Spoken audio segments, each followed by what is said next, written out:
Greetings, geeks and geekerillas. It is me. I am back. And back again in the standing position with daylight.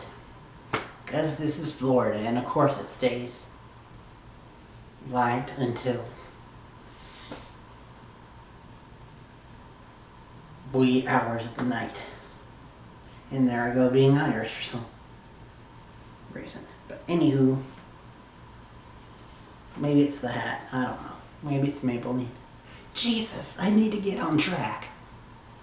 Sorry. That's what you get when you mix a bug with coffee. Which, by the way, I was supposed to have this video up yesterday, but I got kind of a bug thing. Then I started having mental stuff, and it was not a good day for me. But today I'm feeling at least better mentally. Not physically, but I got caffeine to subvert that, so here we go. Why are we here? We're here to play catch up. This time, continuing a maybe forgotten series, which I only want to do when it applies, and now it applies, and that's called Playing Catch Up, and it's a show in which I talk about a show that I am about to cover for weekly reviews. But it's already been going. At least this time it's only for a season, and currently right now I don't have plans to drop it. So, unlike the other one that I did. Anywho, what show are we talking about? We're talking about Salvation. This is a really good, like low science fiction, where it's more about science. And it's very grounded, mostly in reality. But yeah, in order to talk about it fully, I need to kind of sort of spoil the first episode. So if you don't want any spoilers, I'd suggest clicking off here. But for those that don't mind, I'm only going to be spoiling the first episode, not anything past that. So, and hinting at other stuff beyond the pilot. So what is the show about? MIT student Liam something, forgetting his last name, does his thesis about the stars and about the universe and about, more specifically, the stuff that we don't catch on normal satellites and the stuff that we tend to overlook and not really pay attention to. And in doing so, he actually finds something. An asteroid. A giant ass asteroid. It's coming to hit Earth in like half a year. And if it does hit Earth, it will cause mass extinction of the human race. Because that's just how big it is. And so,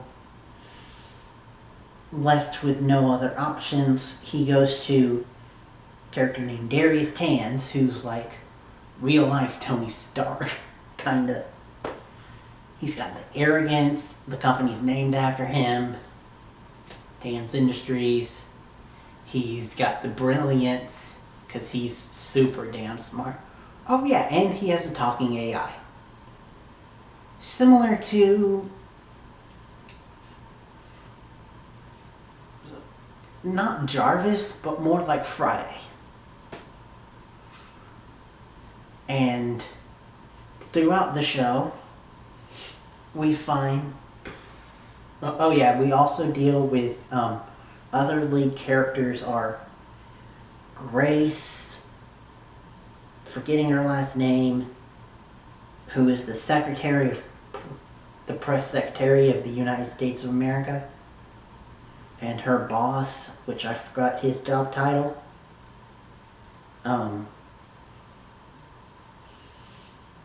Harris Edwards, played by Ian Anthony Dale, which longtime TV fans will recognize him from basically everything. He's the only familiar face in the cast, at least for me.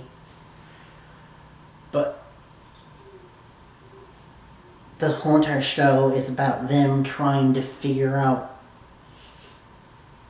how to stop the asteroid from hitting the Earth, or at least make it so that it does.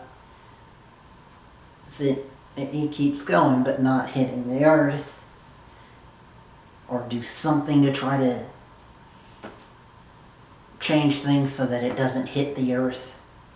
Also exploring the whole, if you know the Earth is going to explode, do you tell the ones that you love? Or do you keep them in blissful happiness until the inevitable, which you're also trying to stop at the same time?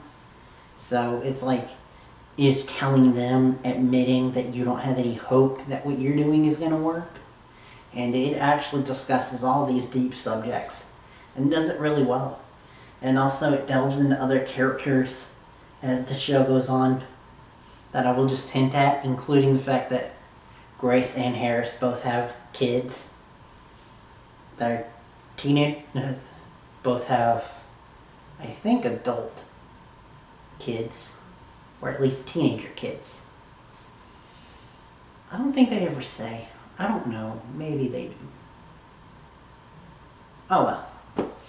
But also two other main crucial characters to this show is a science fiction author who's done a buttload of research, who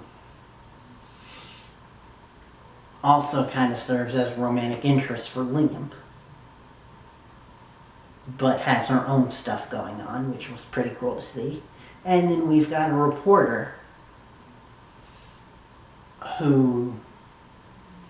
female reporter that they use to hint at a triangle, but I'm going to go ahead and spoil it for you. They don't really do the triangle thing. And her story's pretty cool. And she's just going at it from like a reporter who hears twinkling, just hears like spits of things going on, and is like, hey, I can sense a big story going on. So she goes to investigate it, and it interlocks with several different of the main cast. And it's just, we also find out that Darius kind of also has this secret plan, but they kind of hint at in the pilot. But it's really good, and honestly, I honestly came to it because it's Mondays, and so I thought, hey, Mondays play Supergirl really well. And so I was still iffy about it until I reached the last episode, honestly. I mean, I really liked it, but I was like, am I going to cover it? And then that last episode hit, and especially the last like 10-15 minutes, they have the potential to do some big stuff in this. And without spoiling any more, I will just say that also, like I said, Grace is press secretary, so the Pentagon's involved. And there's military stuff going on. Russia gets involved at one point. So does the president, who is a woman in this universe. And we also go into maybe some conspiracies, giving me vibes of other shows like iRobot. But anyway, if I say too much more, I will start getting really spoilery. So I will end it there, and I will see you guys in a couple hours. Don't know why I looked at my wrist. I don't have a watch. Half past freckle. Anywho, thanks for watching. Hopefully you'll join me for the actual show recaps. Sorry I didn't get this out to you sooner. Anywho, till next time, and beyond.